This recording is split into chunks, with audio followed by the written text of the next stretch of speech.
is a giant. Look at this fish. That is awesome. That is a big walleye.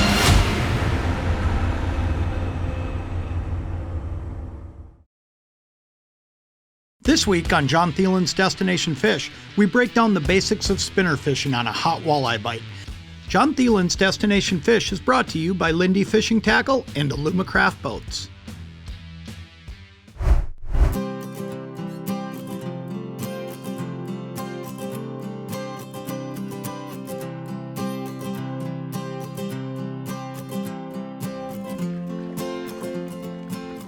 There's one.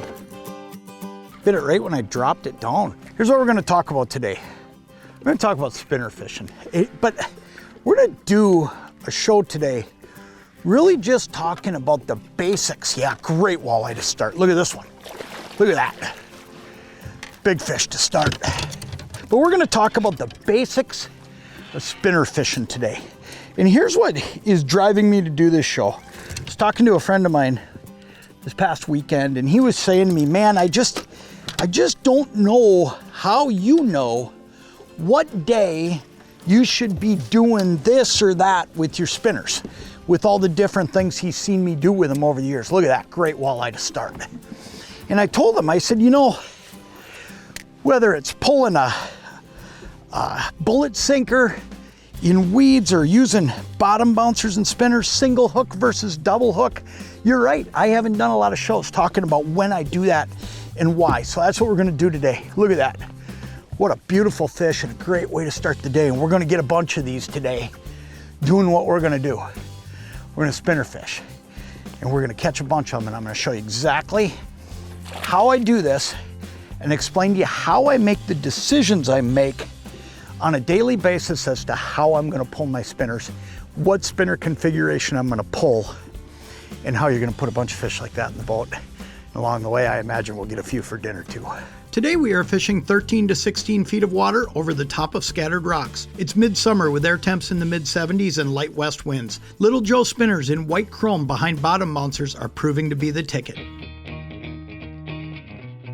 There he is. Got that one. All right, let's talk about how we get the spinner down, because that's first and foremost. And it's different for me based on the different types of structure I'm fishing. We got to talk about bottom content here to talk about the weight we use to get our spinner down. All right, so today I'm fishing rocks. When you're fishing rocks, there is nothing that can beat a bottom bouncer. Another great eye, perfect fish. Look at that, eater-sized fish, come on, hooked right there at the net. There is nothing that can beat a bottom bouncer. Awesome fish. But if I'm fishing that rocky bottom, I'm gonna fish a bottom bouncer, because as I'm cruising along, that needle's just gonna bounce off of anything that would be an obstruction that I would get snagged up in. But the other thing it's doing is, because it's got that arm that sticks up and then out, it's an upside down L, it's holding my spinner up. So I'm getting about 9 inches of lift on my spinner. And then the key to this is I'm holding my bottom bouncer up a little bit. Here's the thing, the term bottom bouncer doesn't mean drag it in the bottom. If you drag it in the bottom, you're still gonna get snagged up. The key to a bottom bouncer is understanding that what you wanna do is drop down, find bottom. Okay, and you'll see me do this. I'll drop down, I'll find bottom, I'll go slack, and then I'll lift it up, okay? Now, after I've let everything settle in and I've gotten at my 45-degree angle, now I'll do it again and make sure that I had enough line out. But every time I go backwards like this, I wanna get slack. As long as I can get a little bit of slack right there, I set down on bottom, then I'm just lifting it up, okay? Now I'm gonna hold it above bottom, and what that's gonna do is make it so that when I do come across a rock sticking up, what's gonna happen is that needle's just gonna bounce off of it, and I'm gonna be able to keep going and not get snagged. So ultimately, when you're fishing rocks, you wanna be fishing a bottom bouncer. And what it does is, you can see that 9 inches I'm talking about from top to bottom, that I'm already above bottom. Now, if I'm holding that bouncer up this high, my spinner's back here, I know I'm about a foot off the bottom, and make a big difference for you. Jon Thelen's Destination-Fish is brought to you by these fine sponsors.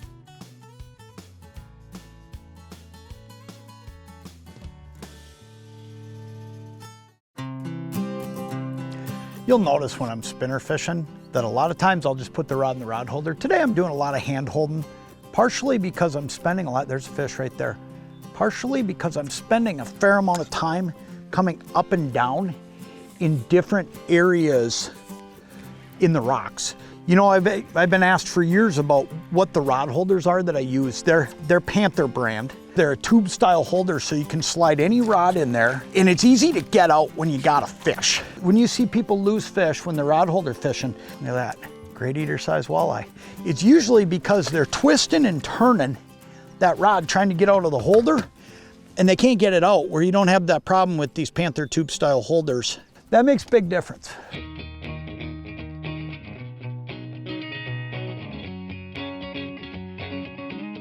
Right when I come around that corner, good fish. I just came around this corner. I mean, you can see how I've got the boat swinging.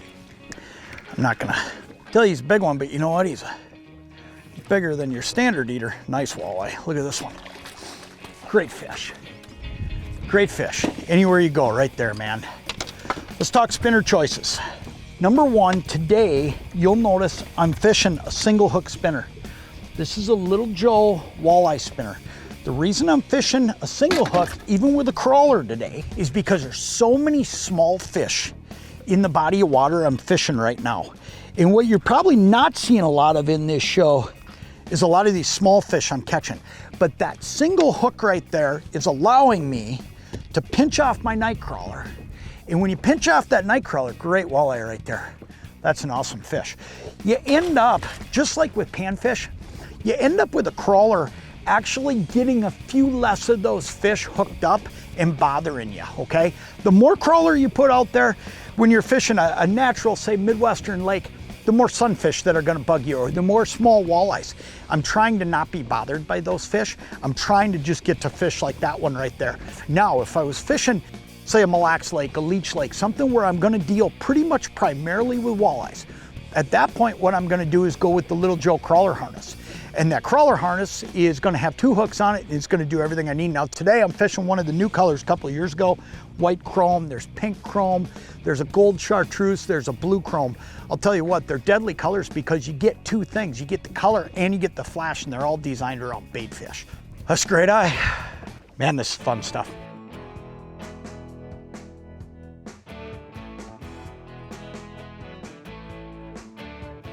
That one feels like a decent fish.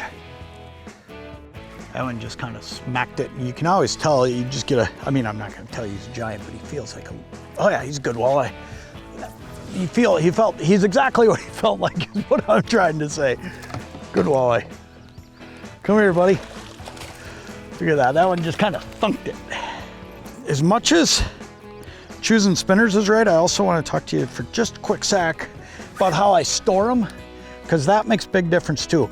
You don't want your spinner hooks to end up all rusted. Okay, so there's a couple things I do. This is a Flambeau rigging box, and man, I'll tell you what, this is one of the coolest pieces of storage you've ever seen.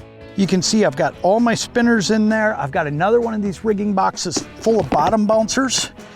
And here's the thing, they're all infused with Z-Rust. It fights off rust for 5 years. One other thing I want to show you here, this right here, this is a big deal. This is the Lindy Rigger Extreme, and this is a foam. So what happens is it absorbs the water really quick and it won't let your hooks rust. This is what I'm gonna wrap them on once they're out of the package. Man, it just makes life easy when you can find what you need. It goes the same for tackle.